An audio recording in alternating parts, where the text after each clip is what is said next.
दुनिया में आने के पहले साल मैंने सिर्फ 1 पॉइंट ताकत बढ़ाई और एक मुक्के में चट्टानों को चूर चूर कर दिया। दूसरे साल मैंने फिर ताकत बढ़ाई। मैं नंगे हाथों से बड़ी छुरी को लोहे की गेंद की तरह मरोड़ देता था। इसी काबिलियत के दम पर मुझे शहर में सिपाही की नौकरी मिल गई और राजमहल का खाना मिलने लगा। तीसरे साल ग्रेट चिन एम्पायर और उत्तर के दुश्मनों के बीच युद्ध शुरू हो गया। किस्मत अच्छी थी कि मेरा कोई अपना नहीं था। जनरल मुझ जैसे अकेले लोगों से डरते थे। उन्हें लगता था कि मैं भाग भी सकता था और बगावत भी कर सकता था, इसलिए मुझे जबरदस्ती सेना में शामिल नहीं किया गया। लेकिन बदकिस्मती से मेरे कप्तान को युद्ध में भेज दिया गया। जाने से पहले कप्तान ने अपनी 10 साल की बेटी शू छिंगरान को मेरे हवाले कर दिया। उसके बाद वो कभी वापस नहीं लौटा। चौथे साल 4 पॉइंट ताकत वाला मैं आम इंसानों के बीच लगभग सबसे ताकतवर बन चुका था। एक दिन कुछ डाकुओं ने शहर पर हमला कर दिया, लेकिन मैं अकेले तलवार लेकर उन पर टूट पड़ा और कुछ ही पलों में 20 से ज्यादा डाकुओं को मार गिराया। बूढ़े मेयर ने मुझे अपना सक्सेसर मान लिया। पूरे शहर के लोग मुझे गार्डियन समझने लगे। बस एक छोटी समस्या अभी बाकी थी। जिन डाकुओं को मैंने मारा था उनमें एक ये यू नाम का आदमी भी था। उसका बड़ा भाई ये फेंग 2 साल पहले इमॉर्टल कल्टीवेटर्स के सेक्ट में शामिल हो चुका था। कहा जाता था कि इमॉर्टल कल्टीवेटर्स बदला लेने में देर नहीं करते। अच्छी बात ये थी कि वो अभी नया डिसाइपल था। 20 साल से पहले उसे पहाड़ से नीचे आने की इजाजत नहीं मिलने वाली थी। मैंने हिसाब लगाया और राहत की सांस ली। 20 साल बाद कौन किसे मारेगा ये अभी तय नहीं था। 11वें साल 10 पॉइंट ताकत मुझे इतनी ताकत दे चुकी थी कि मेरा एक मुक्का पहाड़ों को तोड़ देता था। मुझे लगा कि ताकत में कुछ बदलाव आ रहा था, इसलिए मैंने पहली बार 1 पॉइंट लक बढ़ाने की कोशिश की। उस साल मैं जहां भी गया किस्मत मेरे साथ रही। चलते चलते पैसे मिल जाते, नदी में कांटा डालते ही मछली फंस जाती, मानो खुद लक मेरे शरीर में उतर आया था। 13वें साल 2 खबरें एक साथ आईं। बुरी खबर ये थी कि युद्ध से सूचना आई और शू छिंगरान के पिता मारे गए। छोटी लड़की रो रो कर बेहाल हो गई। अच्छी खबर ये थी कि श्वेन श्याओ सेक्ट के इमॉर्टल मास्टर नए डिसाइपल्स की तलाश में नीचे उतरे थे। उन्होंने कहा कि इस इलाके में बहुत बड़ा लक वाला इंसान मौजूद था। मुझे लगा वो इंसान मैं था, लेकिन जांच के बाद पता चला कि असली भाग्यशाली शू छिंगरान निकली। शू छिंगरान जाने को तैयार नहीं थी, क्योंकि वो पहले ही मेरे हमेशा जवान रहने का राज जान चुकी थी। वो चाहती थी कि किसी दिन मेरे साथ हमेशा रह सके, इसलिए आखिर में उसने इमॉर्टल कल्टीवेटर बनने की हामी भर दी। उसकी सिर्फ एक ही शर्त थी, वो मुझे भी अपने साथ ले जाना चाहती थी। लेकिन इमॉर्टल मास्टर ने मेरे शरीर की जांच करने के बाद सिर्फ 4 शब्द बोले। मेरे अंदर स्पिरिचुअल रूट नहीं थी। मुझे सेक्ट में ले जाना सिर्फ बोझ बढ़ाने जैसा था। मुझे सीधे मना कर दिया गया। मुआवजे के तौर पर इमॉर्टल मास्टर ने मुझे एक चीज चुनने का मौका दिया। मैंने कोई डिवाइन वेपन नहीं मांगा। मैंने सिर्फ ऐसा कल्टीवेशन आर्ट मांगा जो उम्र के बदले पावर्स देता हो। इमॉर्टल मास्टर मुझे ऐसे देखने लगे जैसे उनके सामने कोई बेवकूफ खड़ा हो। फिर भी उन्होंने मुझे एक किताब फेंक दी। उसका नाम गुइशी आर्ट था। साथ में 2 स्पिरिचुअल एग्स भी दिए। उस किताब में लिखा था 300 साल में गोल्डन कोर, 3000 साल में ग्रेट पावर और 30,000 साल में दुनिया में अनबीटेबल। सबसे खास बात ये थी कि वो 3 गुना उम्र जलाकर 3 गुना तेज कल्टीवेशन भी कर सकती थी। ये आर्ट मानो सिर्फ मेरे लिए बनाई गई थी। दूसरों को जहां 300 साल लगते, मुझे सिर्फ 100 साल चाहिए थे। समय तेजी से बीत गया। 10 साल बाद बूढ़ा मेयर रिटायर हो गया और मैं नया मेयर बन गया। उस समय मेरी हालत काफी डरावनी हो चुकी थी। ताकत 20 पॉइंट, भाग्य 6 पॉइंट। मैं पेड़ की पत्ती फेंककर 50 मीटर दूर चट्टान में छेद कर देता था। ऊंचे लक के असर से गुइशी आर्ट भी बदलकर ग्रेट गुइशी आर्ट बन गई। धीरे धीरे मेरा नाम फैलने लगा। दुनिया भर से अजीब लोग मेरे पास आने लगे। कहीं पूरा परिवार खो चुका अनाथ, कहीं टूटी सगाई वाला टैलेंटेड लड़का, कहीं टूटी नसों वाला बेकार युवक। हर कोई किसी कहानी के मेन कैरेक्टर जैसा दिखता था। सब मेरे सामने घुटनों पर बैठकर मुझे मास्टर बनाने की विनती करते रहे, लेकिन मैंने हर किसी को मना कर दिया। मैं अच्छी तरह जानता था कि ऐसे लोगों के पीछे हमेशा मुसीबत और दुश्मनी लगी रहती थी। एक को डिसाइपल बना लिया तो जिंदगी भर चैन नहीं मिलता। ये लोग जाने को तैयार नहीं हुए और शहर में ही बस गए। धीरे धीरे शांत गांतांग सिटी एक छोटे मार्शल आर्ट वर्ल्ड में बदल गया। एक दिन किसी ने मेरी ताकत जांचने के लिए जानबूझकर मेरे इलाके में गैंग फाइट करवा दी। मैं चाय खाने में बैठा रहा। उठने की जरूरत भी नहीं पड़ी। मैंने सिर्फ उंगली से चाय की एक बूंद उठाई और उसे उछाल दिया। वो बूंद तोप के गोले की तरह निकली और उकसाने वाले आदमी को कई दर्जन मीटर दूर फेंक दिया। आधी सड़क टूट गई। सब लोग डर से कांप उठे। इसके बाद असली जिम्मेदार सामने आया। वो ग्रेट चिन एम्पायर के जेनवू विभाग का जनरल था। वो मुझे देश बचाने के लिए बुलाने आया था। मैंने सिर्फ एक सवाल पूछा, क्या ग्रेट चिन में कोई दूसरा इमॉर्टल कल्टीवेटर नहीं बचा? क्योंकि जब मैं पहली बार इस दुनिया में आया था तब मैंने अपनी आंखों से एक इमॉर्टल कल्टीवेटर को आसमान से उतरकर एक हथेली में पूरा शहर मिटाते देखा था। उसी वजह से मैंने छिपकर ताकत बढ़ाने का फैसला किया था। अब अचानक ऐसा कैसे हो गया कि इस्तेमाल लायक कोई नहीं बचा? जनरल ने बताया कि एक और इमॉर्टल कल्टीवेटर था, लेकिन वो वर्षों पहले क्लोज्ड डोर कल्टीवेशन में चला गया और दुनिया के मामलों से रिश्ता तोड़ चुका था। अब उम्मीद सिर्फ मुझसे थी। उसकी बातों से मुझे पता चला कि ये दुनिया असली इमॉर्टल वर्ल्ड नहीं थी। असली cultivation world spiritual spiritual realm में था। अगर वहाँ के कल्टीवेटर्स जबरदस्ती इस दुनिया में उतरते तो हेवनली रूल्स उनकी ताकत दबा देते थे। इसी वजह से बहुत कम लोग नीचे आते थे। ये सुनकर मुझे राहत मिली। मतलब इस दुनिया में सच में ताकतवर लोग ज्यादा नहीं थे। अगर मैं कुछ हजार साल और छिपा रहा तो दुनिया में सबसे ताकतवर बन सकता था। जहाँ तक युद्ध में जाने की बात थी, मैंने तुरंत मना कर दिया। मैं सीधे गायब हो गया। युद्ध बहुत खतरनाक था। मैं हर हाल में उससे दूर रहना चाहता था। कुछ दिनों बाद शहर में अचानक कई सूखी लाशें मिलने लगी। ऐसी घटना कई साल पहले भी हुई थी। मुझे याद था कि उस समय एक युनदाओ मास्टर ने इस मामले को संभाला था, लेकिन इस बार वो खुद नहीं आए। आखिर में सिर्फ उनकी लाश और एक चिट्ठी मिली। उस चिट्ठी में लिखा था कि पहाड़ों में एक विशाल सांप छिपा था जो ड्रैगन बनने वाला था। वो इंसानों को मारकर कल्टीवेशन कर रहा था। मैंने चिट्ठी पढ़ने के बाद आसपास खड़े लोगों से पूछा कि क्या किसी ने कई दर्जन मीटर लंबे घायल सांप को देखा था। कुछ ही देर बाद पहाड़ों के अंदर मुझे वो विशाल सांप मिल गया। वो मरने की हालत में पड़ा था। विशाल सांप गुस्से में दहाड़ते हुए बोला कि उसे बस कुछ और इंसानों की जरूरत थी और फिर वो ड्रैगन बन जाता। उसने कहा कि मैंने उसका इमॉर्टल रास्ता बर्बाद कर दिया और मुझे हेवनली पनिशमेंट मिलेगी। मैंने सीधे जवाब दिया कि मैं इस दुनिया का इंसान नहीं था। इस दुनिया के रूल्स मुझ पर काम करेंगे या नहीं, ये भी पक्का नहीं था। इतना बोलने के बाद मैंने एक और मुक्का मारा और उसी जगह उस सांप दानव को खत्म कर दिया। ऊंचे लक के असर से मुझे उसके शरीर से ड्रैगन एनर्जी की एक धारा मिली। उसके बाद मेरे पास दूर से हमला करने की नई ताकत आ गई। उस समय मुझे अपनी असली ताकत का अंदाजा हुआ। शायद मैं पहले से कई गुना ज्यादा खतरनाक बन चुका था। जब लोगों ने देखा कि पूरा पहाड़ गायब हो गया तो सबको शक हुआ कि ये काम मैंने किया था। उसके बाद लोगों ने मुझे नया नाम दिया, हाफ स्टेप अनबीटेबल।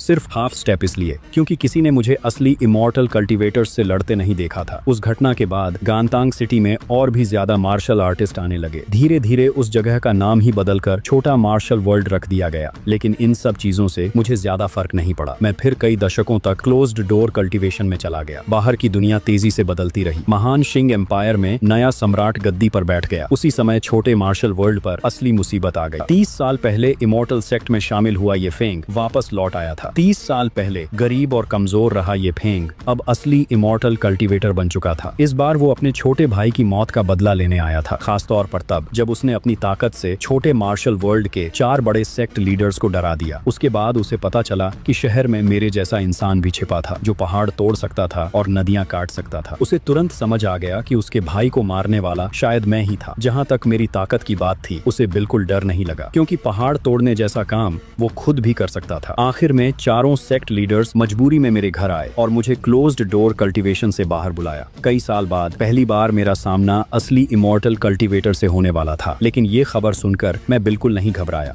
आखिर सामने वाला खुद चलकर आया था। पहले 2 मुक्के मारकर देख लेना गलत नहीं था। अगर वो बच गया तब उसे बाहर फेंक देता। इस दुनिया में आए कई दशक बीत चुके थे। मेरी ताकत अब 35 पॉइंट तक पहुंच चुकी थी। मेरी असली ताकत आम इमॉर्टल कल्टीवेटर्स से बहुत आगे निकल चुकी थी। आसमान में उड़ते हुए ये फेंग को देखकर भी मेरे चेहरे पर कोई बदलाव नहीं आया। ये फेंग ठंडी नजरों से नीचे खड़े लोगों को देख रहा था। उसने कहा कि अगर किसी ने मुझे नहीं मारा तो वो वहाँ मौजूद सब लोगों को खत्म कर देगा। उसकी नजर में आम इंसान चींटियों से ज्यादा कुछ नहीं थे। ये फेंग ने ज्यादा बकवास नहीं की। उसने हाथ उठाया और सीधे उड़ती तलवारों से हमला कर दिया। चारों तरफ मौजूद लोग डर से कांप उठे, लेकिन मैंने सिर्फ 2 उंगलियां उठाई और बड़ी आसानी से उसकी उड़ती तलवार पकड़ ली। उसके बाद मैंने उंगलियों से हल्का झटका दिया। भयानक पलटवार की ताकत सीधे ये फेंग पर गिरी और उसे कई 100 मीटर दूर उड़ा दिया। मैंने हल्की निराशा के साथ पूछा कि क्या यही असली इमॉर्टल कल्टीवेटर्स थे। ये बात सुनते ही ये फेंग गुस्से से पागल हो गया। उसने अपना लाइफ बाउंड ट्रेजर निकाला और आसमान में अनगिनत तलवारें छोड़ दी। वो मुझे पूरी तरह काटकर खत्म करना चाहता था, लेकिन मैंने हाथ हिलाया और सुनहरी ड्रैगन एनर्जी गरजते हुए बाहर निकली। एक पल में आसमान की सारी तलवारें टूट गईं। उसके बाद मैंने कहा कि अब उसे असली कल्टीवेशन दिखाने का समय आ गया था। मैंने दूर खड़े होकर हवा में उंगली मारी। हवा फट गई। धरती कांप उठी। भयानक झटके ने ये फेंग को उसी जगह मांस के टुकड़ों में बदल दिया। सिर्फ एक वार में उसका शरीर खत्म हो गया। आसपास खड़े सारे मार्शल आर्टिस्ट डर से सुन्न पड़ गए। सबकी रीढ़ में ठंड उतर गई। कोई सांस तक लेने की हिम्मत नहीं कर पा रहा था। मैंने शांत नजरों से आसपास मौजूद लोगों को देखा और पूछा कि ये फेंग के इमॉर्टल सेक्ट के बारे में उन्हें कितना पता था। डर से कांपते हुए एक आदमी ने बताया कि ये फेंग श्वेनहे सेक्ट का डिसाइपल था। कल्टीवेशन शुरू करने से पहले भी वो कई बुरे काम कर चुका था, लेकिन फिर भी उसे सेक्ट में जगह मिल गई। उस आदमी ने ये भी बताया कि सेक्ट लीडर ग्रेट चिन एम्पायर में रहने वाला इकलौता इमॉर्टल कल्टीवेटर था। कहा जाता था कि वो चौथे स्तर में 100 साल से फंसा हुआ था। मैंने ठंडे चेहरे के साथ कहा कि जो सेक्ट ये फेंग जैसे इंसान को डिसाइपल बनाता था वो खुद भी अच्छा नहीं हो सकता था। उस घटना के बाद मेरी जिंदगी फिर शांत हो गई। चारों सेक्ट लीडर्स मेरे टूटे पुराने घर को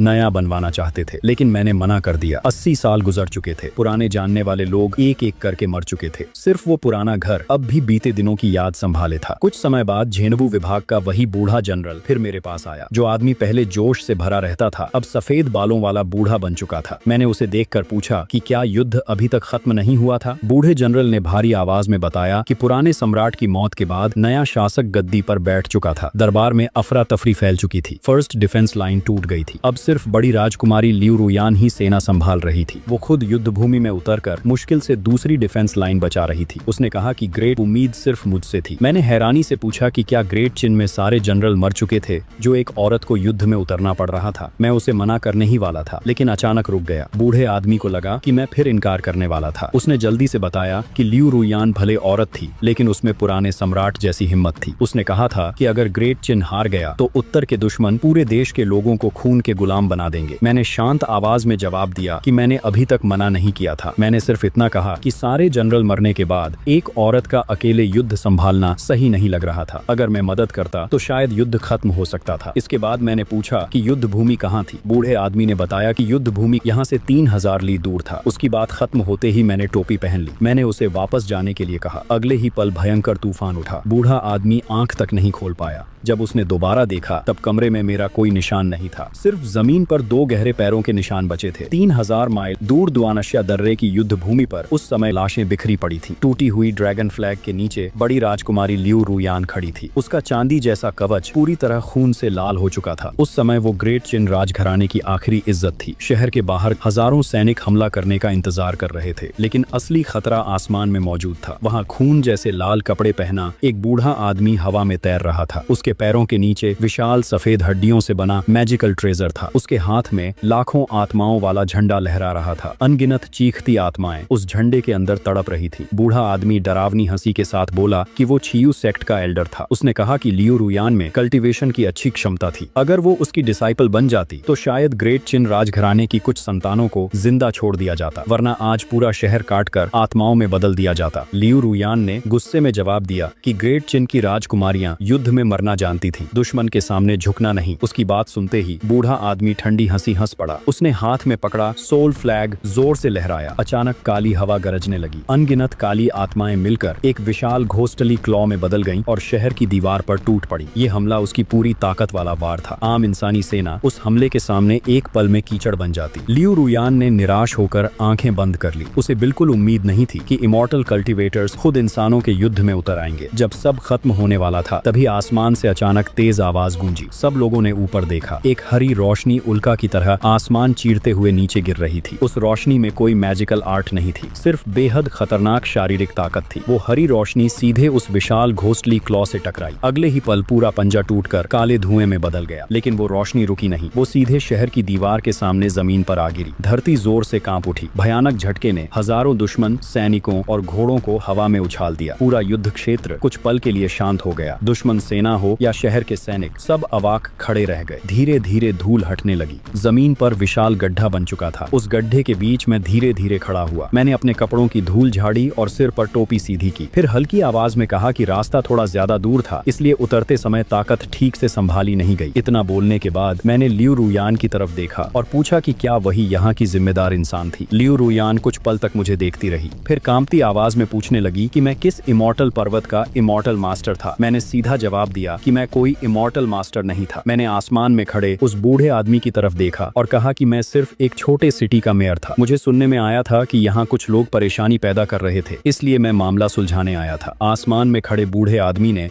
तुरंत अपनी डिवाइन सेंस मेरे ऊपर डाली, लेकिन उसे मेरे शरीर में जरा भी स्पिरिचुअल एनर्जी महसूस नहीं हुई। वो हैरान होकर चिल्लाया कि मैं सिर्फ एक इंसान था। उसे लगा कि मैं कोई साधारण मार्शल आर्टिस्ट था। हालांकि उसे समझ नहीं आया कि उसका हमला कैसे टूटा। लेकिन इमॉर्टल कल्टीवेटर्स के दिल में इंसानों के लिए घमंड बहुत गहरा था। उसका चेहरा गुस्से से भर गया। उसने तुरंत मंत्र चलाया और लाल उड़ती तलवार मेरी तरफ भेज दी। वो तलवार सीधे मेरे माथे की तरफ बढ़ी। दीवार पर खड़ी लियू रुयान डर के मारे चिल्ला उठी, लेकिन मैं अपनी जगह से हिला तक नहीं। जैसे ही तलवार मेरे माथे के पास पहुंची, मैंने उंगली उठाकर हल्का झटका दिया। लोहे को काटने वाली वो स्पिरिचुअल तलवार मेरी एक उंगली से उड़ गई। सिर्फ इतना ही नहीं, भयानक पलटवार की ताकत से तलवार में दरारें फैल गई। अगले ही पल वो टुकड़ों में टूट गई। अपना लाइफ बाउंड ट्रेजर टूटते ही आसमान आसमान वाला बूढ़ा आदमी खून उगलने लगा। उसकी आंखों में डर भर गया। वो यकीन नहीं कर पा रहा था कि इंसानी शरीर से कोई स्पिरिचुअल तलवार तोड़ सकता था। मैंने सिर्फ इतना कहा कि उसकी तलवार बहुत कमजोर थी। इसके बाद मैंने हल्का झुककर जमीन पर पैर जमाया। मेरे पैरों के नीचे की धरती तुरंत टूट गई। अगले ही पल मेरा शरीर आसमान में पहुंच चुका था। ये उड़ना नहीं था, मैं सिर्फ छलांग लगाकर ऊपर पहुंचा था। बूढ़े आदमी की आंखें डर से सिकुड़ गईं। उसे बस इतना समय मिला कि वो जल्दी से स्पिरिचुअल शील्ड बना सके। वो डरते हुए बोला कि मैं उसे छोड़ दूं। उसने कहा कि वो छियू सेक्ट का इंसान था, लेकिन मेरे चेहरे पर कोई बदलाव नहीं आया।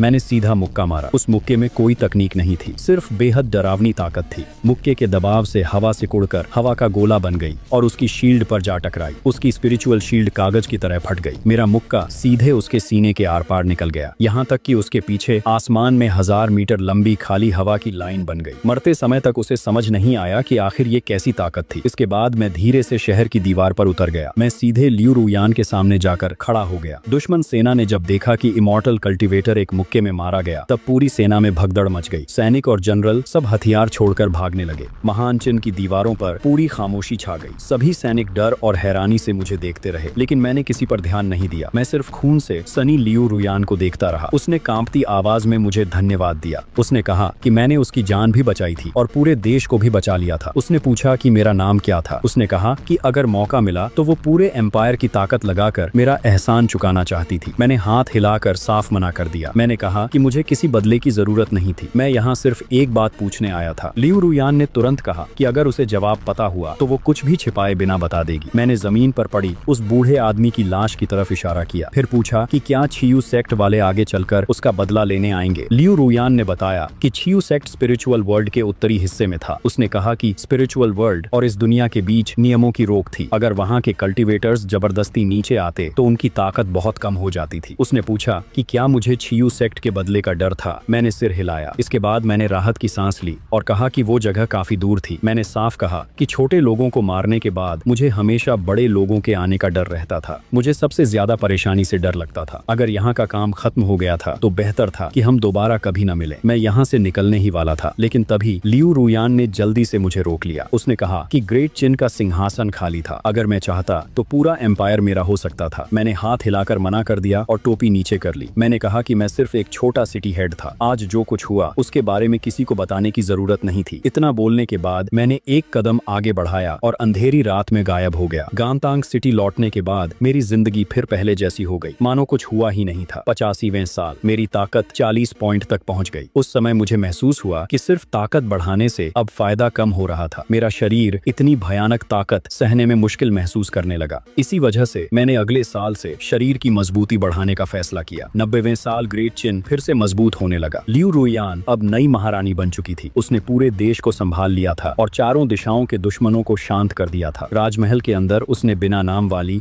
एक पत्थर की समाधि बनवाई थी। हर महीने की पहली और 15वीं तारीख को वो वहाँ पूजा करने जाती थी। बहुत कम लोग जानते थे कि वो किसी इंसान का इंतजार कर रही थी। उस समय मैं शहर के तालाब किनारे बैठकर मछली पकड़ रहा था। इन 10 सालों में मैंने 5 पॉइंट बॉडी स्ट्रेंथ बढ़ाई थी। अब मेरा शरीर हाई लेवल स्पिरिचुअल वेपन जितना मजबूत हो चुका था। अगर कोई गोल्डन कोर कल्टीवेटर भी मुझे खड़े खड़े हमला करता तो शायद मेरी सिर्फ चमड़ी छिलती। 95वें साल मुझे अचानक मार्शल आर्ट लोगों के हाथ एक अधूरा मैप मिला। उस मैप में स्पिरिचुअल वर्ल्ड जाने वाले प्राचीन टेलीपोर्ट स्थान की जानकारी थी। मैंने एक नजर देखा और उसे किताब के नीचे दबाकर मेज का सहारा बना दिया। स्पिरिचुअल वर्ल्ड जाने का मेरा कोई इरादा नहीं था। सुना था वहाँ गोल्डन कोर कल्टीवेटर्स कुत्तों जितने आम थे। वहाँ हर जगह ताकतवर लोग घूमते रहते थे। इस दुनिया में मैं अनबीटेबल एंसेस्टर कहलाता था, लेकिन स्पिरिचुअल वर्ल्ड में शायद कोई भी मुझे उंगली से मार सकता था। मुझे बिल्कुल नहीं पता था कि सिर्फ मेरे शरीर की ताकत ही वहाँ के कई ताकतवर कल्टीवेटर्स को खत्म करने के लिए काफी थी। 100वें साल गांतांग सिटी के बूढ़े लोग एक एक करके दुनिया छोड़ते गए। धीरे धीरे मैं शहर का सबसे बूढ़ा इंसान बन गया, लेकिन मेरा चेहरा अब भी 20 साल के युवक जैसा था। लोगों को शक न हो इसलिए मैंने भेष बदलने की स्किल से खुद पर मूंछें बना ली और खुद को मिडिल एज आदमी जैसा दिखाने लगा। उसी साल शहर में बेहद खूबसूरत और शाही कपड़े पहनी एक औरत आई। मैंने उसे पहली नजर में पहचान लिया। वो लियू रुयान थी। 20 साल गुजर चुके थे। उसके चेहरे पर समय के निशान दिखाई देने लगे थे। उसे पता था कि मुझे परेशानी पसंद नहीं थी। इसी वजह से उसने पूरे 20 साल तक मुझे ढूंढ ढूंढने की कोशिश नहीं की, लेकिन अब वो महारानी का पद छोड़ चुकी थी। राज सिंहासन छोड़ने के बाद वो अकेली यहाँ चली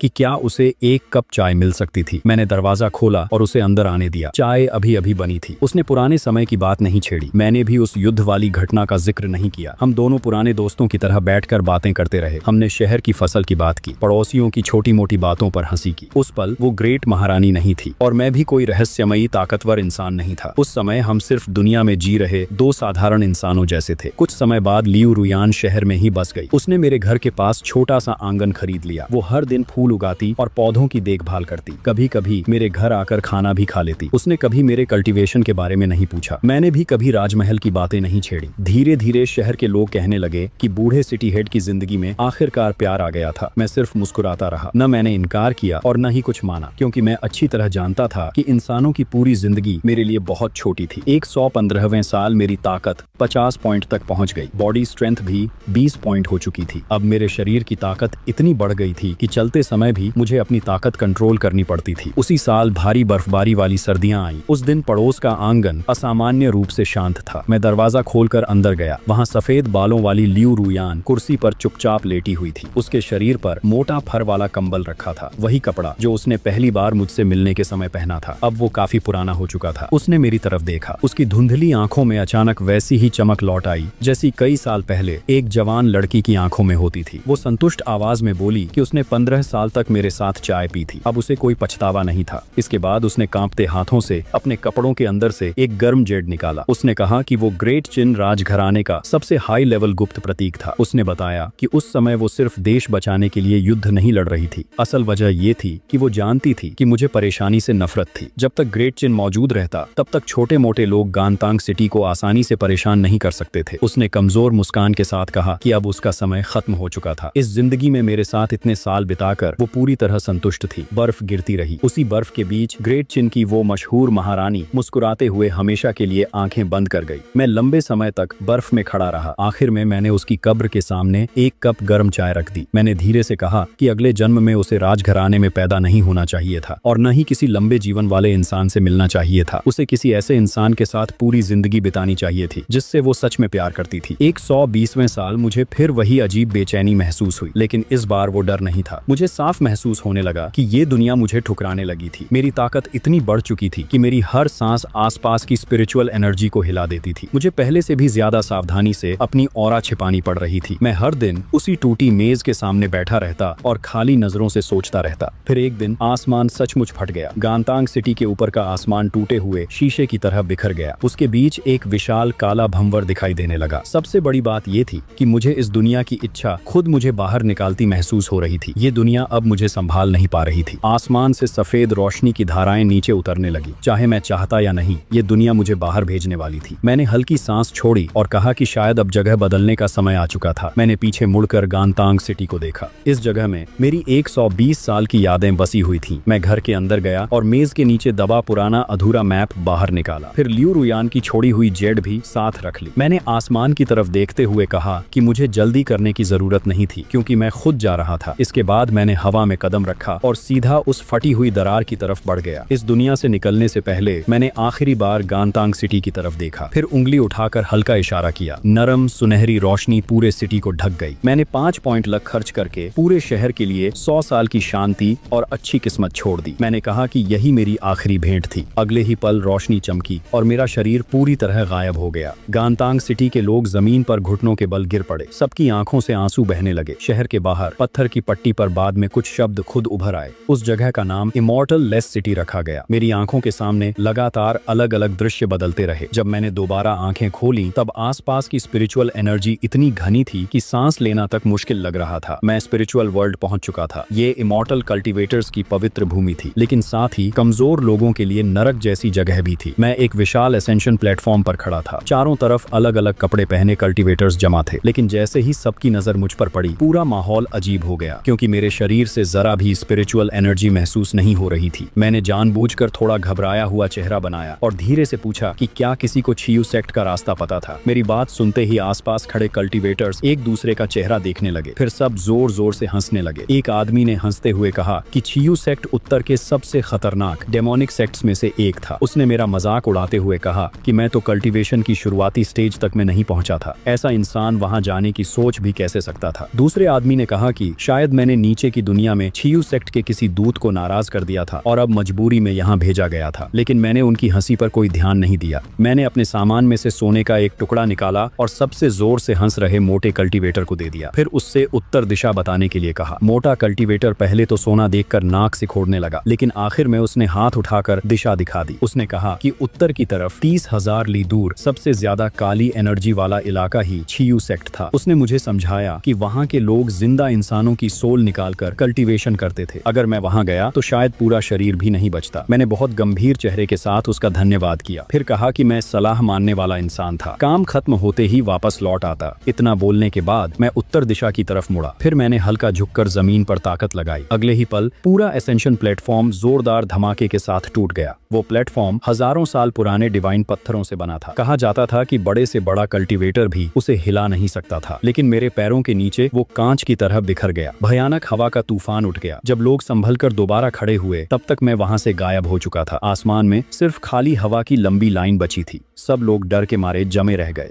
वो मोटा कल्टीवेटर कांपते हाथों से मेरा दिया हुआ सोना पकड़े खड़ा था। उसके पैर डर से कांप रहे थे। उसे समझ नहीं आ रहा था कि आखिर वो कौन सा मॉन्स्टर था। 30,000 माइल की दूरी आम कल्टीवेटर्स के लिए कई दिनों का सफर थी, लेकिन मेरे लिए वो सिर्फ कुछ बड़ी छलांगों का मामला था। आधे घंटे बाद मैं उत्तर के काले पहाड़ों तक पहुंच गया। पूरा इलाका घने काले धुएं और भयानक एनर्जी से भरा था। छियू सेक्ट का मुख्य पर्वत उसी जगह मौजूद था। मुख्य भवन के अंदर उस समय छियू सेक्ट का लीडर ब्लडमिंग एंसेस्टर गुस्से में चिल्ला रहा था। वो अपने आदमियों को निकम्मा कहकर डांट रहा था। उसने कहा कि पूरे 80 साल गुजर चुके थे, लेकिन नीचे की दुनिया वाला सिटी हेड अब तक नहीं मिला था। उसने याद दिलाया कि मैंने एक मुक्के में उनके 9वें एल्डर का लाइफ बाउंड ट्रेजर और शरीर दोनों तोड़ दिए थे। उस घटना की वजह से छियू सेक्ट की नीचे की दुनिया में पूरी इज्जत खत्म हो गई थी। उसने कहा कि अगर बदला नहीं लिया गया तो छियू सेक्ट पूरी तरह मजाक बन जाता। नीचे खड़े सभी एल्डर्स डर के मारे चुप थे। आखिर में सबसे बड़े एल्डर ने कांपती आवाज में समझाया कि नीचे की दुनिया पर हेवनली प्रेशर बहुत ज्यादा था। अगर ज्यादा ताकतवर कल्टीवेटर्स नीचे उतरते तो उन पर बिजली गिर जाती। इसी वजह से इतने सालों में भी मेरा पता नहीं चल पाया था। ब्लडमिंग एंसेस्टर और ज्यादा गुस्सा होने ही वाला था, लेकिन तभी आसमान से तेज हरी रोशनी गिरती दिखाई दी। वो रोशनी सीधे मुख्य भवन के सामने सफेद पत्थर वाले मैदान पर आ गिरी। पूरा पहाड़ जोर से कांप उठा। अनगिनत इमारतें झटके से टूट गईं। हर तरफ चीखें गूंजने लगी। ब्लडमिंग एंसेस्टर तुरंत बाकी लोगों के साथ बाहर भागा। सबने देखा कि मैदान के बीच विशाल गड्ढा बन चुका था। धूल धीरे धीरे हट रही थी। उस धुएं के बीच एक आदमी पुरानी टोपी पहने आराम से अपने कपड़ों की धूल झाड़ रहा था। ब्लडमिंग एंसेस्टर ने तुरंत अपनी डिवाइन सेंस मेरे ऊपर डाली, लेकिन उसे मेरे शरीर में जरा भी स्पिरिचुअल एनर्जी महसूस नहीं हुई। उसका चेहरा तुरंत बदल गया। वो समझ नहीं पा रहा था कि बिना एनर्जी वाला इंसान ऐसा कैसे कर सकता था। उसने जोर से पूछा कि मैं कौन था और छियू सेक्ट में क्यों घुस आया था। मैंने टोपी सीधी की और शांत नजरों से सबको देखा। फिर मैंने कहा कि मैं गांतांग सिटी का सिटी हेड था। मेरी बात सुनते ही पूरा माहौल शांत हो गया। ब्लडमिंग एंसेस्टर की आंखें फैल गईं। उसे तुरंत समझ आ गया कि मैं वही इंसान था जिसे वो 80 साल से ढूंढ रहा था। उसने गुस्से में मुझे नीचे की दुनिया वाला पागल बॉडी कल्टीवेटर कहा। मैंने आराम से सिर हिलाया, फिर कहा कि मैंने सुना था कि वो लोग मुझे 80 साल से ढूंढ रहे थे। मुझे सबसे ज्यादा परेशानी से नफरत थी। इसी वजह से एसेंशन के पहले दिन मैं खुद यहाँ आ गया था। मैंने साफ कहा कि मैं सारी परेशानी एक बार में खत्म करना चाहता था। मेरी बात सुनते ही ब्लडमिंग एंसेस्टर का चेहरा गुस्से से लाल हो गया।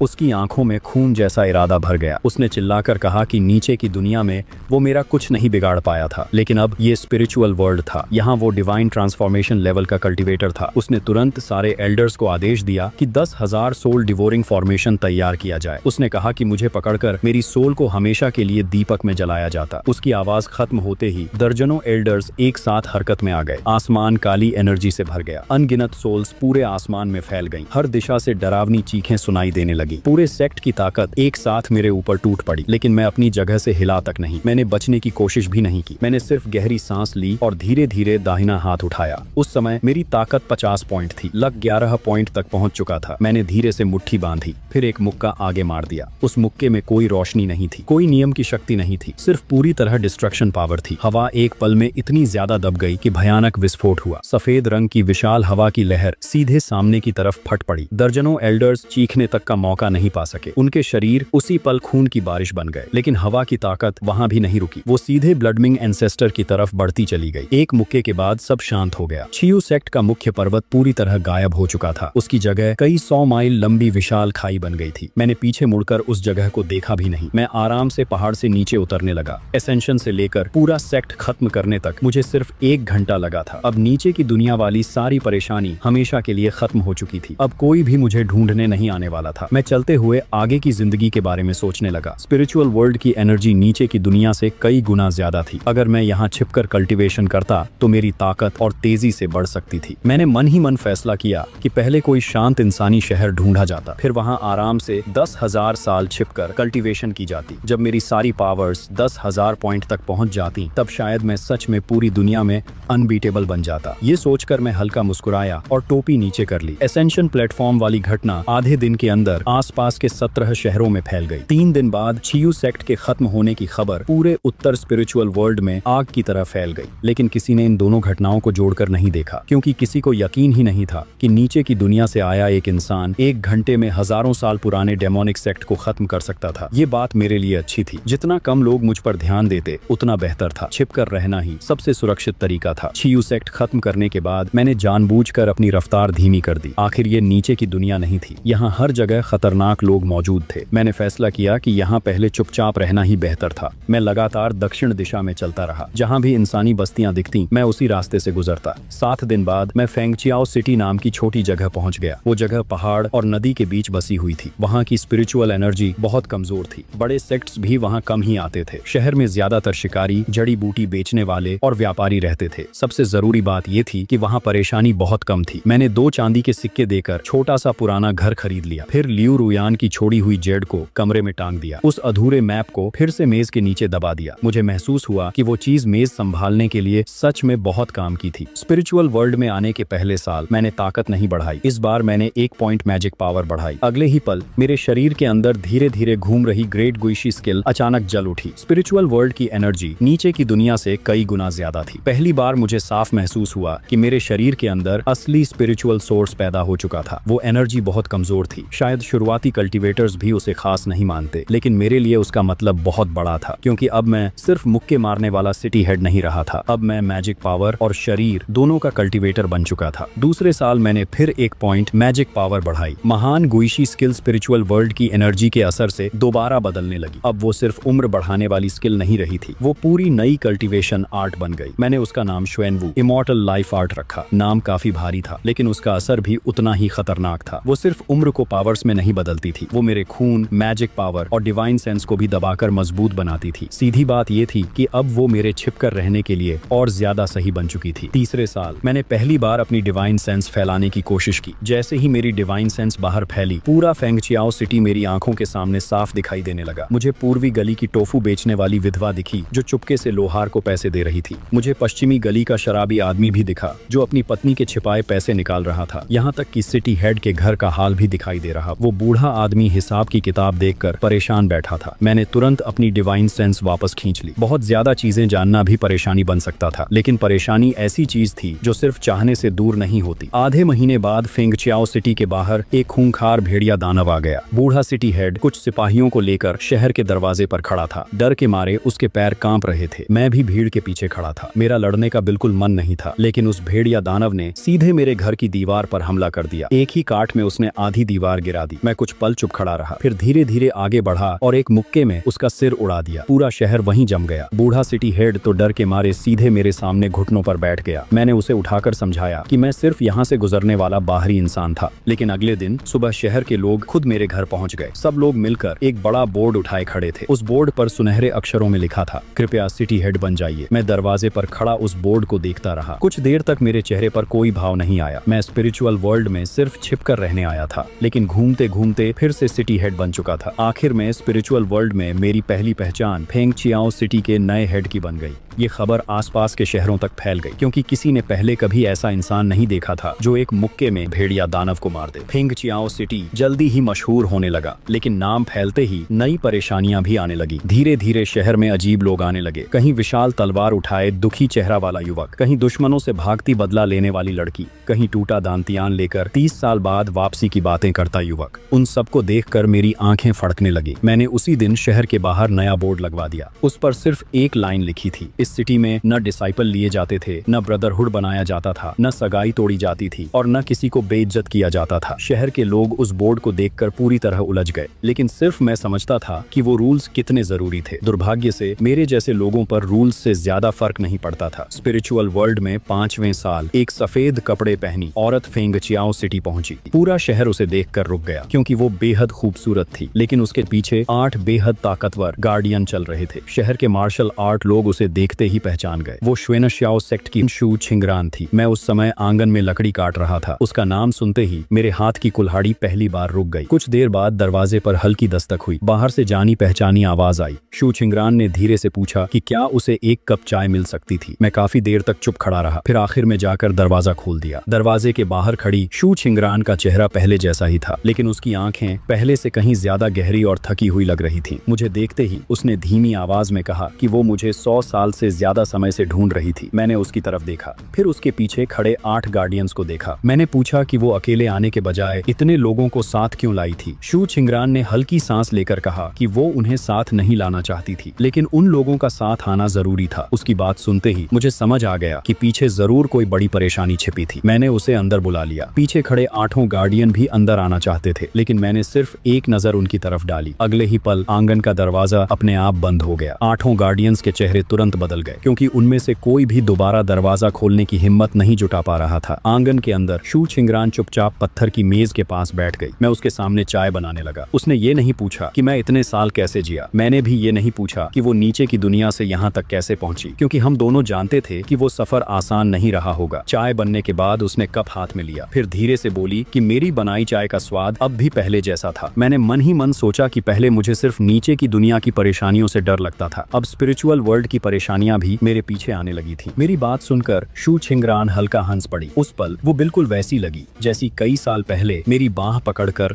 रोने वाली छोटी लड़की थी, लेकिन उसकी मुस्कान ज्यादा देर नहीं टिक सकी। थकान फिर से उसके चेहरे पर लौट आई। उसने धीरे से कहा कि इस बार वो मुझसे मदद मांगने आई थी। उसने कहा श्वेनशाओ सेक्ट में बड़ी मुसीबत आ चुकी थी। जिस मास्टर ने उसे बचाया था, उसी के नए सेक्ट लीडर ने जोंगजो के डेस्टिनी हॉल के साथ मिलकर उसके शरीर की खास पावर्स इस्तेमाल करना चाहते थे। वो लोग प्राचीन कब्र खोलने की तैयारी कर रहे थे। अगर वो मना करती तो पूरे श्वेनशाओ सेक्ट का अंत हो जाता। मैं कुछ देर चुप रहा। शू छिंगरान ने पूछा कि क्या अब दरवाजा खोलने का पछतावा हो रहा था। मैंने कहा कि थोड़ा बहुत जरूर हो रहा था, लेकिन इतना भी नहीं। शू छिंगरान ने सिर झुका लिया, लेकिन उसके होठों पर हल्की मुस्कान आ गई। वो समझ चुकी थी कि मेरा मतलब साफ था कि मुझे कोई पछतावा नहीं। तभी आंगन के बाहर से किसी की ठंडी आवाज गूंजी। बाहर खड़े लोगों ने कहा कि सेक्ट लीडर का आदेश था और शू छिंगरान को तुरंत वापस लौटना होगा। उन्होंने चेतावनी दी कि अगर वो किसी अज्ञात इंसान के साथ उलझी रही तो वो लोग भी नरमी नहीं दिखाएंगे। मैंने चाय की तरफ देखते हुए कहा कि लोग चाय खत्म होने से पहले ही सिर पर चढ़ने लगे थे। शू छिंगरान ने धीरे से बताया कि वो लोग काफी समय से बाहर नजर रख रहे थे। मैंने सिर हिलाया और चाय का प्याला नीचे रख दिया। मैं जानता था कि जहाँ वो पहुँचती वहाँ मुसीबत ज्यादा दूर नहीं रहती। जैसा सोचा था, तीसरे दिन दोपहर में डेस्टिनी हॉल के लोग पहुँच गए। इस बार एक काले कपड़े पहना हुआ अधेड़ आदमी आया था। उसने सीधे हमला नहीं किया, क्योंकि वो श्वेनशाओ सेक्ट के एल्डर्स से ज्यादा सावधान था। वो डिफेंस सर्कल के बाहर खड़ा होकर दूर से हाथ जोड़ने लगा। उसने अपना नाम जो फेई बताया और कहा कि वो डेस्टिनी हॉल के आदेश पर आया था। उसने कहा कि वो मुझसे बात करना चाहता था। फिर उसने पूछा कि क्या मुझे पता था कि शू छिंगरान के पास डेस्टिनी कॉन्ट्रैक्ट मौजूद था। उसने कहा कि वही कॉन्ट्रैक्ट प्राचीन कब्र खोलने की चाबी था। मैंने शांत आवाज में जवाब दिया कि वो कॉन्ट्रैक्ट शू छिंगरान का था, किसी और का नहीं। जो फेई ने पूछा कि क्या मैं सच में डेस्टिनी हॉल के खिलाफ खड़ा होना चाहता था। मैंने कहा कि पहले ऐसा इरादा नहीं था, लेकिन अब वो लोग खुद मेरे दरवाजे तक आ पहुंचे थे। मेरी बात सुनकर बाहर का माहौल अचानक शांत हो गया। जो फेई को उम्मीद नहीं थी कि मैं इतनी साफ बात करूंगा। कुछ देर बाद वो अचानक हंसने लगा। उसने घमंड से कहा कि डेस्टिनी हॉल 7 लाख सालों से जोंगजो में खड़ा था। उसने बताया कि उनके हॉल में अनगिनत ताकतवर कल्टीवेटर्स मौजूद थे। फिर उसने पूछा कि क्या मैं सच में भाग्य के खिलाफ लड़ सकता था। मैंने आसमान की तरफ देखा और शांत आवाज में कहा कि पहले भी कुछ लोग ऐसी बातें बोल चुके थे, लेकिन आखिर में वो सब मर गए थे। झो फेई के चेहरे की मुस्कान धीरे धीरे गायब हो गई। अगले ही पल उसकी आस्तीन से 3 तांबे के सिक्के उड़कर बाहर आए। वो सिक्के हवा में बड़े होते गए और पूरे इलाके को ढकने वाला एक विशाल मैजिक सर्कल बन गया।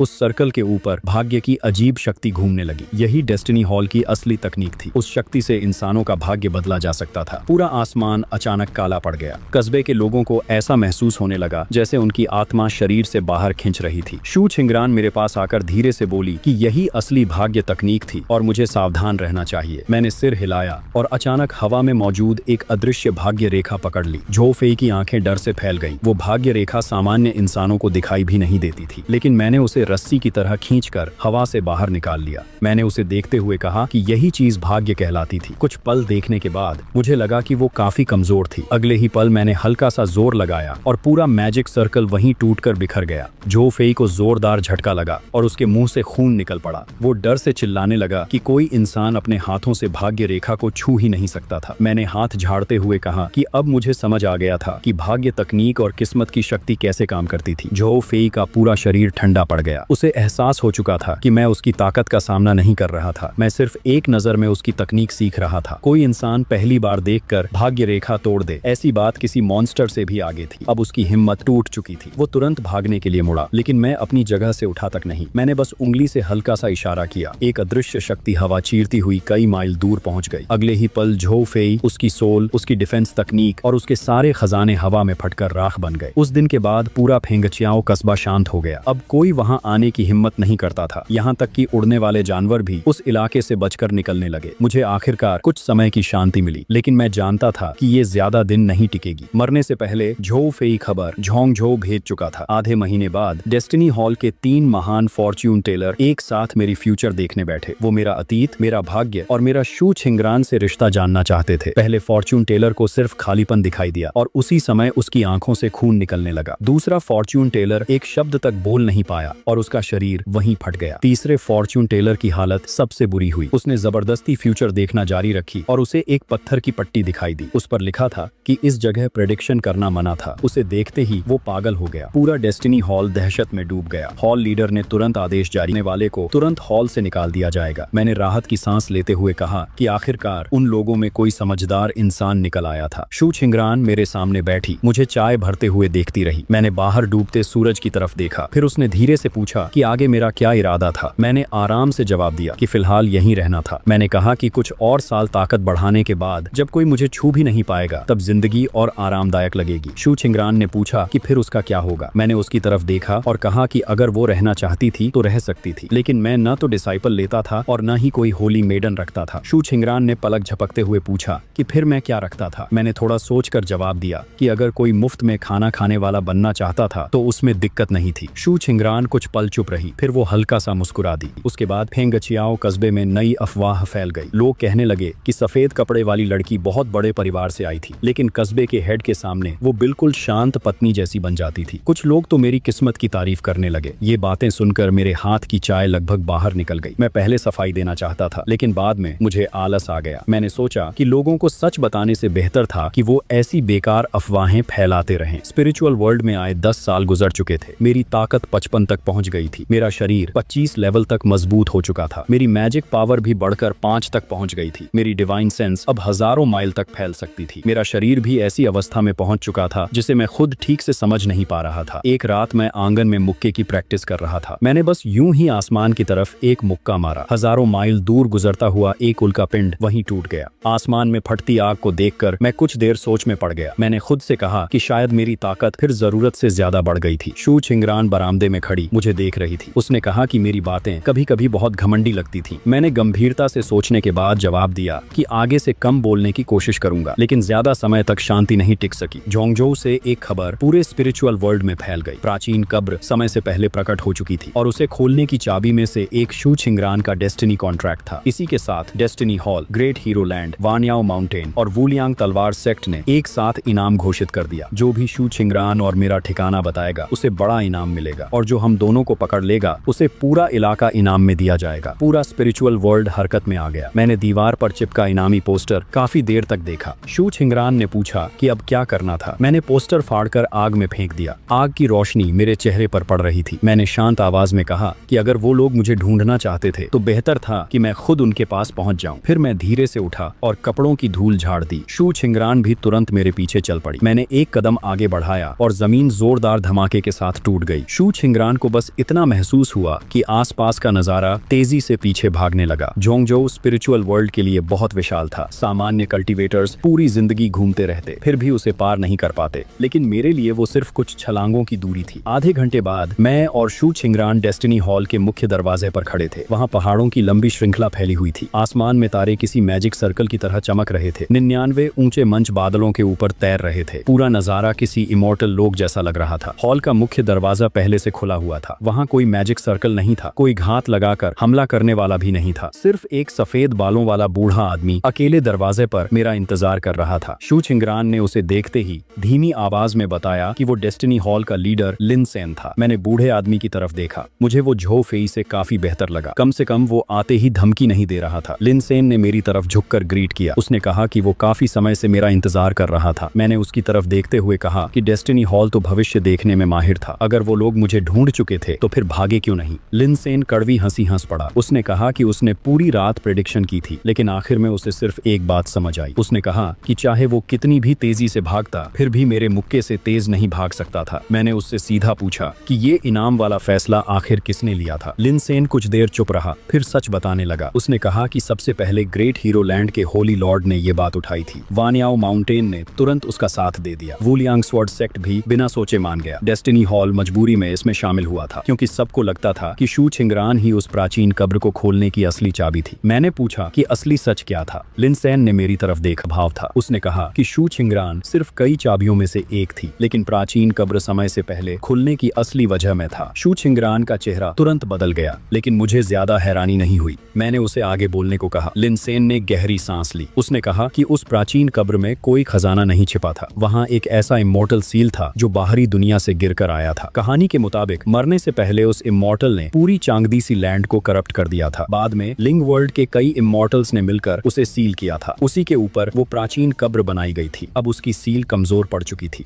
लेकिन लिन सेन को लग रहा था कि वहाँ मौजूद लोग खजाना नहीं, मुसीबत बाहर निकालने वाले थे। मुसीबत शब्द सुनते ही मैं थोड़ा सीरियस हो गया। मैंने पूछा कि सील कब खुलने वाली थी। लिन सेन ने बताया कि आज रात कब्र खुलने वाली थी। उस जगह का नाम चांगदी सी का गुइशु गेट था। मैंने सिर हिलाया। लिन सेन कुछ पल झिझका, फिर उसने कहा कि आज रात वहाँ बहुत बड़े लोग आने वाले थे। ग्रेट हीरो लैंड का होली लॉर्ड, वानयाओ माउंटेन का किंग, वुलियांग स्वॉर्ड सेक्ट का सेक्ट मास्टर और कई पुराने मॉन्स्टर्स वहाँ पहुँचने वाले थे। उसने कहा कि शायद वो लोग मेरे सामने ज्यादा देर टिक नहीं पाएंगे, लेकिन गुइशु गेट के पीछे जो चीज थी शायद खुद उन्हें भी नहीं पता था कि वो क्या थी। मैंने शांत आवाज में कहा कि मुझे इंसानों से डर नहीं लगता था, मुझे सिर्फ अजीब चीजों से परेशानी होती थी। डेस्टिनी हॉल छोड़ने के बाद मैं और शू छिंगरान बिना रुके सीधे चांगदी सी की तरफ निकल गए। वो जगह झोंगझो के सबसे ईस्टर्न हिस्से में थी। जब हम पहुंचे तब रात उतर चुकी थी। पूरा समुद्र किसी विशाल काले कॉफिन जैसा दिख रहा था। समुद्र के बीचों बीच एक विशाल काला गेट हवा में तैर रहा था। उसकी ऊंचाई हजारों मीटर से भी ज्यादा थी। उस पर ऐसे प्राचीन सिंबल बने थे जिन्हें अब कोई पहचान नहीं सकता था। चारों दिशाओं से बड़ी पावर्स वहां पहुंच चुकी थी। ईस्ट साइड में डेस्टिनी हॉल के लोग खड़े थे, लेकिन वो बाकी लोगों से काफी दूर थे। साफ दिख रहा था कि वो सिर्फ तमाशा देखने आए थे। वेस्ट साइड में ग्रेट हीरो लैंड के लोग मौजूद थे। उनके आसपास कांटों जैसे प्लांट्स और गोल्डन लाइट फैली हुई थी। साउथ साइड में वुलियांग स्वॉर्ड सेक्ट के लोग खड़े थे। उनकी स्वॉर्ड एनर्जी इतनी शार्प थी कि समुद्र का पानी तक कट चुका था। नॉर्थ साइड में वानयाओ माउंटेन के बड़े बड़े मॉन्स्टर्स आसमान में मंडरा रहे थे। उनकी डेमोनिक ऑरा चांदनी तक ढक रही थी। इसके अलावा कई अनजाने कल्टिवेटर्स, डेमोनिक पाथ वाले लोग और पुराने मॉन्स्टर्स भी अंधेरे में छिपे हुए थे। जैसे ही मैं और शू छिंगरान वहां पहुंचे, सबकी नजरें सीधे मुझ पर टिक गईं। कई लोग हैरानी से बोल उठे कि मैं सच में वहां आ गया था। एक आदमी ने ताना मारते हुए कहा कि वो देखना चाहता था कि मॉर्टल वर्ल्ड से आया इंसान आखिर कितना घमंड कर सकता था। समुद्र की ठंडी हवा चल रही थी, लेकिन मैं सिर्फ नीचे उठती काली लहरों को देख रहा था। तभी ग्रेट हीरो लैंड की तरफ से गोल्डन लाइट आसमान में उठी। एक गोल्डन रोब पहना हुआ मिडिल एज्ड आदमी हवा में चलता हुआ बाहर आया। उसकी ऑरा सूरज जैसी चमक रही थी। उसने अपना नाम बोछांग बताया। फिर उसने कहा कि अगर मैं शू छिंगरान को सौंप दूं तो वो पुरानी बातें भूल सकता था। मैंने उसकी तरफ देखा। पूरा माहौल शांत हो गया। फिर मैंने सीधा पूछ लिया कि वो आखिर खुद को समझ क्या रहा था। जी बोछांग के माथे की नसें उभर आईं। उसने गुस्से में पूछा कि क्या मैं सच में पूरी दुनिया का दुश्मन बनना चाहता था। मैंने सीरियस चेहरा बनाकर कुछ देर सोचा, फिर कहा कि मैं तो पहले सिर्फ बात करने आया था, लेकिन लोगों का बात करने का तरीका देखकर अब बात करने का मन नहीं बचा था। जी बोछांग गुस्से से हंस पड़ा। उसने कहा कि आज वो देखेगा कि मॉर्टल वर्ल्ड से ऊपर आया इंसान आखिर कितना ताकतवर था। उसने हाथ उठाया। अगले ही पल कांसे का एक विशाल बर्तन हवा में उभर आया। जैसे ही वो दिखाई दिया, आसपास की सारी स्पिरिचुअल एनर्जी दबने लगी। समुद्र का पानी भी कई दर्जन मीटर नीचे धंस गया। अगले ही पल वो विशाल कांसे का बर्तन सीधे मेरी तरफ गिर पड़ा। उस पल ऐसा लग रहा था जैसे पूरा आसमान नीचे दब गया हो, लेकिन मैं अपनी जगह से हिला तक नहीं। मैंने बस एक हाथ ऊपर उठाया और उस विशाल बर्तन को रोक लिया। जोरदार धमाके के साथ समुद्र में हजारों मीटर ऊंची लहर उठ गई, लेकिन मेरे पैर जमीन में 1 इंच भी नहीं ढंसे। चारों तरफ खड़े कल्टीवेटर्स पूरी तरह सुन्न रह गए। जी बोछांग का चेहरा डर से बदल गया। उसे यकीन ही नहीं हो रहा था। मैंने उस कांसे के बर्तन को हाथ में उछाल कर देखा, फिर शांत आवाज में कहा कि चीज काफी मजबूत थी। अगले ही पल मैंने उंगलियां जोर से बंद कर दी। विशाल कांसे के बर्तन से दर्द जैसी चीख निकलने लगी। उसके ऊपर एक के बाद एक दरारें फैलने लगी। जी बोछांग के मुंह से खून निकल पड़ा। वो डर के मारे चिल्लाया कि मुझे तुरंत रुक जाना चाहिए, लेकिन तब तक बहुत देर हो चुकी थी। एक जोरदार धमाके के साथ पूरा कांसे का बर्तन मेरे हाथों में टूटकर बिखर गया। उसके अनगिनत टुकड़े समुद्र में गिरने लगे। जी बोछांग वहीं पत्थर की तरह खड़ा रह गया। मैंने टूटे हुए सबसे बड़े टुकड़े को उठाकर अपने थैले में रख लिया, फिर आराम से कहा कि बाद में इससे पानी उबालने का बर्तन बना लूंगा। भीड़ अभी तक सदमे से बाहर भी नहीं निकली थी। तभी वुलियांग स्वॉर्ड सेक्ट की तरफ से तेज तलवारों की आवाज गूंज उठी। एक बूढ़ा आदमी हजारों उड़ती तलवारों के साथ आसमान से नीचे उतरा। उसकी दाढ़ी और बाल हवा में उड़ रहे थे। उसके शरीर से खतरनाक मारने वाली ऑरा निकल रही थी। उसने गुस्से में कहा कि कोई भी इंसान डिवाइन वेपन की बेइज्जती नहीं कर सकता था। फिर उसने अपना नाम शिए डिंग बताया और मुझे मरने के लिए तैयार रहने को कहा। उसने हाथ नीचे गिराया। अगले ही पल लाखों उड़ती तलवारें बारिश की तरह मेरी तरफ टूट पड़ी। पूरा रात का आसमान सफेद रोशनी से भर गया। मैं अपनी जगह पर खड़ा रहा। फिर मैंने धीरे से 2 उंगलियां आगे बढ़ाईं। जैसे ही तलवारें मेरे करीब पहुंची, वो अचानक हवा में रुक गईं। ऐसा लग रहा था जैसे वो किसी अदृश्य दीवार से टकरा गई हो। अगले ही पल मैंने मुट्ठी बंद कर दी। पूरी तलवारों की धारा एक साथ सिकुड़ने लगी। लाखों उड़ती तलवारें दबकर एक विशाल लोहे की गेंद बन गई। शिए डिंग की आंखें लाल हो गई। वो दर्द से चिल्लाने लगा कि वो उसकी सारी तलवारें थीं। मैंने उंगली से हल्का सा इशारा किया। वो विशाल लोहे की गेंद उल्का की तरह वापस उसकी तरफ उड़ गई। शिए डिंग और उसके पीछे खड़े 36 तलवार कल्टीवेटर उसी समय धुएं की तरफ हट गए। पूरा तलवार सेक्ट अचानक शांत हो गया। तभी समुद्र के बीच मौजूद काला दरवाजा चमकने लगा। शू छिंगरान का चेहरा थोड़ा सफेद पड़ गया। उसने धीमी आवाज में कहा कि दरवाजे के पीछे की चीज मुझे देख रही थी। मुझे भी वही एहसास हो चुका था। वो कोई भ्रम नहीं था। दरवाजे के पीछे सच में कोई चीज मुझे घूर रही थी। अगले ही पल पूरा काला दरवाजा जोर से कांपने लगा। एक विशाल काली जंजीर दरवाजे के अंदर से टूटकर बाहर आ गई। वहां मौजूद सभी लोगों के चेहरे बदल गए। दूर खड़े लिन सेन ने डर से चिल्लाते हुए कहा कि दरवाजा खुल नहीं रहा था, बल्कि अंदर की चीज बाहर निकल रही थी। अगले ही पल दरवाजा धीरे धीरे खुल गया। उसके अंदर से एक सफेद हाथ बाहर निकला। वो हाथ दिखने में बिल्कुल सामान्य था, लेकिन जैसे ही वो बाहर आया, आसपास 10,000 मील के अंदर मौजूद सारी स्पिरिचुअल एनर्जी मर गई। वो सच में मर चुकी थी। अब वो बह नहीं रही थी। कोई उसे महसूस भी नहीं कर पा रहा था। एक ताकतवर कल्टीवेटर डर से चिल्लाया कि वो कोई इमॉर्टल था। अगले ही पल उस सफेद हाथ ने हल्का सा नीचे दबाया। वो ताकतवर कल्टीवेटर और उसके आसपास मौजूद सैकड़ों लोग उसी समय राख बन गए। पूरा समुद्र डर से भर गया। जो लोग कुछ देर पहले घमंड से खड़े थे, अब पागलों की तरह भाग रहे थे। कोई अपनी जान बचाने के लिए खून जला रहा था, कोई अपनी उम्र कुर्बान कर रहा था। कुछ लोग तो डर के मारे जमीन पर घुटनों के बल बैठकर सिर झुकाने लगे, लेकिन किसी चीज का कोई फायदा नहीं हुआ। दरवाजे के अंदर की चीज धीरे धीरे बाहर आ रही थी। वो सफेद कपड़े पहना हुआ एक इंसान जैसा दिख रहा था। उसका पूरा शरीर टूटी जंजीरों से लिपटा हुआ था। उसके चेहरे पर आंखें तक नहीं थीं, सिर्फ सपाट सफेद चेहरा था। लेकिन जैसे ही उसने सिर उठाया, वहां मौजूद हर इंसान को महसूस हुआ कि वो उन्हें देख रहा था। मैंने उसे देखते हुए कहा कि पहली बार मुझे अपने से भी ज्यादा मुसीबत जैसी चीज दिखाई दी थी। व्हाइट इमॉर्टल ने धीरे धीरे हाथ उठाया, फिर सीधे मेरी तरफ इशारा कर दिया। उसी पल मुझे पहली बार असली खतरा महसूस हुआ। मेरे पैरों के नीचे की जगह टूटने लगी। मेरे शरीर का खून उल्टा बहने लगा। यहाँ तक कि मेरे शरीर की इमॉर्टल स्किल भी जोर से कांपने लगी। मैंने नीचे अपनी बाह की तरफ देखा। उस पर छोटी सी दरार बन चुकी थी। मैंने शांत आवाज में कहा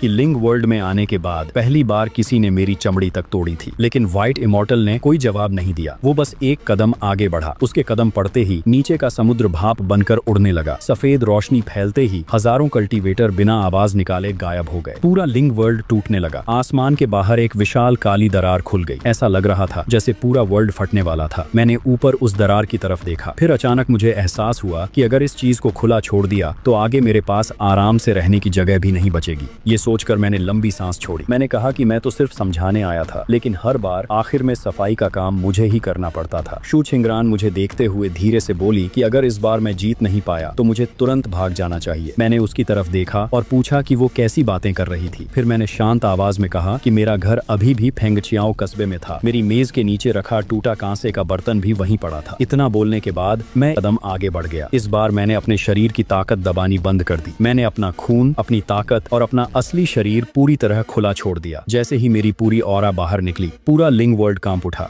10,000 मील तक फैले पहाड़ और समुद्र एक साथ हिलने लगे। जो कल्टीवेटर अभी तक भाग रहे थे, वो मेरी लाइफ एनर्जी के दबाव से जमीन पर घुटनों के बल गिर पड़े। व्हाइट इमॉर्टल के शरीर पर बंधी काली जंजीरें टूटकर 9 काले ड्रैगन में बदल गईं। वो सभी सीधे मेरी तरफ झपट पड़े। मैंने पहला ड्रैगन हाथ से पकड़ लिया, फिर उसे कोड़े की तरह घुमाकर दूसरे ड्रैगन पर दे मारा। दूसरा ड्रैगन उसी समय फट गया। तीसरे ड्रैगन को मैंने पैर से कुचल दिया। चौथा ड्रैगन मेरी कमर से लिपट गया, लेकिन वो पूरी तरह कस भी नहीं पाया था कि मेरे शरीर की ताकत से वहीं टूट गया। दूर खड़े कल्टीवेटर्स के सिर सुन्न पड़ गए। कई लोग डर से चिल्लाने लगे कि कोई इंसान सिर्फ शरीर की ताकत से ऐसी जंजीरें कैसे तोड़ सकता था। व्हाइट इमॉर्टल ने समझ लिया कि सीधे ताकत से मुझे दबाना आसान नहीं था। उसने अचानक आसमान की तरफ हाथ उठाया। ऊपर मौजूद विशाल काली दरार और बड़ी हो गई। उस दरार के अंदर से अनगिनत काली परछाइयां बाहर निकलने लगी। ऐसा लग रहा था जैसे वो लोग इस मौके का फायदा उठाकर लिंग वर्ल्ड में घुसना चाहते थे। लिनसेन की हालत डर से खराब हो गई। उसने कांपती आवाज में कहा कि व्हाइट इमॉर्टल वर्ल्ड का दरवाजा खोल रहा था। अगर बाहरी दुनिया का प्रदूषण अंदर आ गया तो पूरा लिंग वर्ल्ड खत्म हो जाएगा। बाहरी दुनिया शब्द सुनते ही मैं कुछ पल के लिए रुक गया। फिर अचानक मुझे याद आया कि तियानमिंग हॉल के फॉर्च्यून टेलर मरने से पहले यही शब्द बोलने की कोशिश कर रहे थे। अब मुझे समझ आ गया था कि उनका मतलब क्या था। व्हाइट इमॉर्टल ने मेरी झिझक महसूस कर ली। अगले ही पल वो अचानक गायब हो गया। जब वो दोबारा दिखाई दिया तब वो सीधे शू छिंगरान के सामने खड़ा था। उसने हाथ बढ़ाकर उसकी सोल को पकड़ने की कोशिश की। शू छिंगरान के शरीर से तुरंत सफेद सुनहरी जंजीरें निकलने लगी। वो पूरी ताकत से व्हाइट इमॉर्टल को रोकने लगी, लेकिन उसके सामने उसकी शक्ति बहुत कमजोर थी। मेरी आंखें उसी पल ठंडी पड़ गईं। मैंने गुस्से में कहा कि वो मरना चाहता था। अगले ही पल मैं अपनी जगह से गायब हो गया। असल में मैं गायब नहीं हुआ था। मेरी रफ्तार इतनी तेज थी कि वहां मौजूद किसी इंसान की आंखें मुझे देख ही नहीं पाईं। जब मैं दोबारा दिखाई दिया तब मैं व्हाइट इमॉर्टल के पीछे खड़ा था। मेरा हाथ उसके सीने के अंदर घुसा हुआ था। पूरा वर्ल्ड फिर से शांत हो गया। व्हाइट इमॉर्टल ने धीरे से नीचे देखा। मेरे हाथ में काले रंग की धड़कती हुई गोल चीज थी। वो दिल जैसा दिख रहा था, लेकिन उसमें खून या मांस की कोई ऑरा नहीं थी। उसे पकड़ते ही पहली बार मुझे अपने हाथ में जलन महसूस हुई। वो मुझसे भी ऊंचे स्तर की पावर थी, लेकिन मैंने एक पल भी नहीं सोचा। मैंने तुरंत मुट्ठी बंद कर दी। काला दिल उसी समय फट गया। व्हाइट इमॉर्टल का शरीर जोर से कांप उठा। उसके शरीर की सफेद रोशनी तेजी से टूटने लगी, लेकिन वो तुरंत नहीं मरा। उसके सपाट चेहरे पर धीरे धीरे एक दरार खुल गई। वो किसी मुंह जैसी लग रही थी। अगले ही पल एक भारी और टूटी हुई आवाज सीधे मेरे दिमाग में गूंजी। उसने कहा कि आखिरकार वो मुझसे मिल ही गया था। मेरी आंखें सिकुड़ गईं। मैंने पूछा कि क्या वो मुझे जानता था। व्हाइट इमॉर्टल ने कहा कि वो मुझे नहीं जानता था, लेकिन वो मेरे जैसे लोगों को जानता था। उसकी आवाज टूटने लगी। उसका शरीर भी तेजी से बिखरने लगा। मैंने तुरंत पूछा कि उसके बाद क्या हुआ था। व्हाइट इमॉर्टल कुछ पल चुप रहा, फिर उसने आखिरी बार मुंह खोला। उसने सिर्फ 4 शब्द बोले कि मुझे ऊपर नहीं जाना चाहिए। इतना बोलते ही उसका शरीर सफेद रोशनी बनकर बिखर गया। आसमान में खुला विशाल दरवाजा भी धीरे धीरे बंद होने लगा। पूरा वर्ल्ड आखिरकार फिर से शांत हो गया। जो लोग जिंदा बचे थे वो सभी मुझे घूर रहे थे, लेकिन इस बार किसी की आंखों में लालच या गुस्सा नहीं था, सिर्फ डर और सम्मान बचा था, क्योंकि उन्होंने अपनी आंखों से देखा था कि मैंने एक इमॉर्टल को हाथ से मार डाला था। मैं काफी देर तक चुप खड़ा रहा। शू छिंगरान धीरे से मेरे पास आ गई। उसने सावधानी से मेरी तरफ देखा और पूछा कि क्या मैं ठीक था। मैंने नीचे अपने हाथ की तरफ देखा। मेरी हथेली पर सफेद राख जैसी निशानियां बची हुई थीं। शू छिंगरान की आवाज कांप गई। उसने पूछा कि क्या मुझे गंभीर चोट लगी थी। मैंने सिर हिलाया, फिर कहा कि चोट नहीं लगी थी, बस मुसीबत पहले से बड़ी हो गई थी। मेरी बात सुनकर शू छिंगरान कुछ पल के लिए चुप रह गई। फिर उसने कहा कि ऐसे समय में भी मैं सिर्फ मुसीबत की चिंता कर रहा था। तभी पूरी तरह खुले हुए काले दरवाजे के अंदर